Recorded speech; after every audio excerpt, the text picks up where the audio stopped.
నార్మల్గా ప్రెగ్నెన్సీ వచ్చే ఛాన్సెస్ ఎట్లా పెంచుకోవాలి అన్నది ఒకసారి జస్ట్ బ్రీఫ్గా చెప్తాను. సో నార్మల్ ప్రెగ్నెన్సీ వచ్చే ఛాన్సెస్ యూజువల్గా రెగ్యులర్ సైకిల్స్ ఉన్న వాళ్ళకు ఎక్కువ ఉంటుంది. అదేవిధంగా మేము ఎట్లాంటి అడ్వైస్ ఇచ్చినా ఇది రెగ్యులర్ సైకిల్స్ ఉన్న వాళ్ళకి ఎక్కువ వర్తిస్తుంది. సో ఫస్ట్ నార్మల్ ఫర్టిలైజేషన్ ఎట్లయితుంది అన్నది తెలిస్తే ఈ నార్మల్ ప్రెగ్నెన్సీ వచ్చే ఛాన్సెస్ కూడా ఎక్కువ అవుతాయి. సో ఇది normal reproductive system of female. ఇది యూట్రస్, ఇది వెజైనా, ఇది 2 ఓవరీస్, 2 ట్యూబ్స్. ఈ యూట్రస్కి 3 లేయర్స్ ఉంటాయి. ఒక సన్నటి సీరోజల్ లేయర్, మజిల్ లేయర్, ఇది ఎండోమెట్రియం, ఇది వెజైనా. సో నార్మల్గా రెగ్యులర్ సైకిల్స్ ఉన్న వాళ్ళకి యూజువల్గా ఒక 2 వీక్స్ బిఫోర్ నెక్స్ట్ సైకిల్, అంటే సపోజ్ మార్చ్ 1 రోజు తనకు పీరియడ్ అయిందనుకోండి. సో తనకి అరౌండ్ 16th మార్చ్ తన ఎగ్ అన్నది రిలీజ్ అవుతుంది. సో అంటే 2 వీక్స్ బిఫోర్ నెక్స్ట్ మెన్సెస్ తన సైకిల్ 30 days సైకిల్ అయినట్టయితే. సో ఈ ఓవరీల్లో ఈ 2 ఓవరీస్లో కలిపి ఒక్క ఓవరీలో ఒక్క ఫాలికల్ అనేది పెరిగి అందులో నుంచి ఒక ఎగ్ రిలీజ్ అయినప్పుడు ఈ ట్యూబ్ ఇక్కడ తీసుకొచ్చుకుంటుంది. సో ఈ పార్ట్లో మళ్ళీ ఆ టైంలో భార్యాభర్తలు కలిసినప్పుడు సెమెన్ అన్నది ఇటు వెళ్ళి ఇందులో ఎన్నో మిలియన్స్ ఆఫ్ స్పర్మ్స్ ఇక్కడ చేరుతాయి. అందులో ఒక్క గుడ్ స్పర్మ్ దీన్ని ఈ ఎగ్ని ఇక్కడ కలుస్తుంది. ఈ కలిసిన జైగోట్ ఎంబ్రియో, అంటే ఇక్కడ నుంచి ఇక్కడికి 5-6 daysలో ఈ ఎంబ్రియో వచ్చి ఇక్కడ కూర్చొని ఇక్కడే పాప పెరుగుతుంది. సో ఇది నార్మల్గా వచ్చే ప్రెగ్నెన్సీ.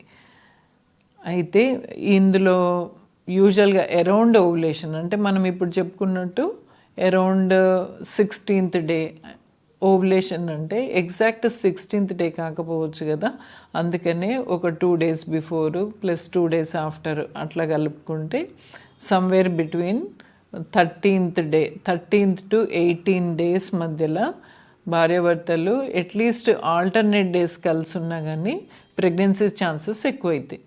ఎందుకంటే ఒకసారి లోపల ఎంటర్ అయిన స్పర్మ్ ఆల్మోస్ట్ 48 hours వరకు అలైవ్ ఉంటుంది. అండ్ రిలీజ్ అయిన ఎగ్ కూడా దాదాపు 24 hours వరకు లైవ్గా ఉంటుంది. సో ఇట్లా ఆల్టర్నేట్ డేస్ కలిసి ఉన్నా కానీ ఛాన్సెస్ ఆఫ్ ప్రెగ్నెన్సీ ఇంప్రూవ్ అవుతుంది.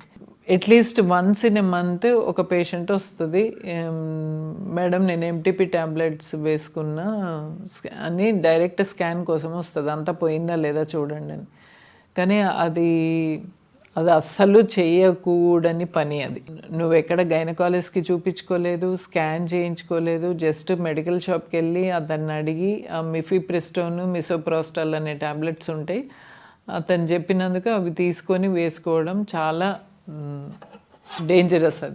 అది ఎందుకు అంటే నార్మల్గా ప్రెగ్నెన్సీ అనేది ఇక్కడ ఉండాలి. సో అప్పుడప్పుడు కొంతమందికి ప్రెగ్నెన్సీ ఈ ట్యూబ్స్లో రావచ్చు, ఓవరీస్లో రావచ్చు, అబ్డమెన్లో రావచ్చు, సర్వైకల్ రీజియన్లో కూడా రావచ్చు. సో ఇట్లాంటి ఈ ప్రెగ్నెన్సీస్ హానికరమైనవి. అదేంటంటే ఈ తల్లికే పెద్ద ప్రమాదం ఉంటుంది ఒక్కోసారి. స్కానింగ్ చేయనప్పుడు అసలు ప్రెగ్నెన్సీ పోవడానికి ఎట్లాంటి ట్యాబ్లెట్స్ వాడద్దు. ప్రెగ్నెన్సీ అన్నది కన్ఫర్మ్ అయిన తర్వాత డాక్టర్ స్కానింగ్ చేసిన తర్వాతనే యూట్రస్ లోపలనే ఉంది ప్రెగ్నెన్సీ అని కన్ఫర్మ్ అయిన తర్వాతనే డాక్టర్ రాస్తే మాత్రమే వేసుకోండి. వితౌట్ స్కాన్ కానీ వితౌట్ డాక్టర్స్ కన్సల్టేషన్ కానీ డైరెక్ట్ ట్యాబ్లెట్స్ వేసుకోవడం హానికరం. ఎందుకంటే ఇక్కడ ఉన్న ప్రెగ్నెన్సీ మీరు తీసుకునే ట్యాబ్లెట్స్ తోటి ఇక్కడ ఉన్న ప్రెగ్నెన్సీ సడన్గా రప్చర్ అవుతుంది.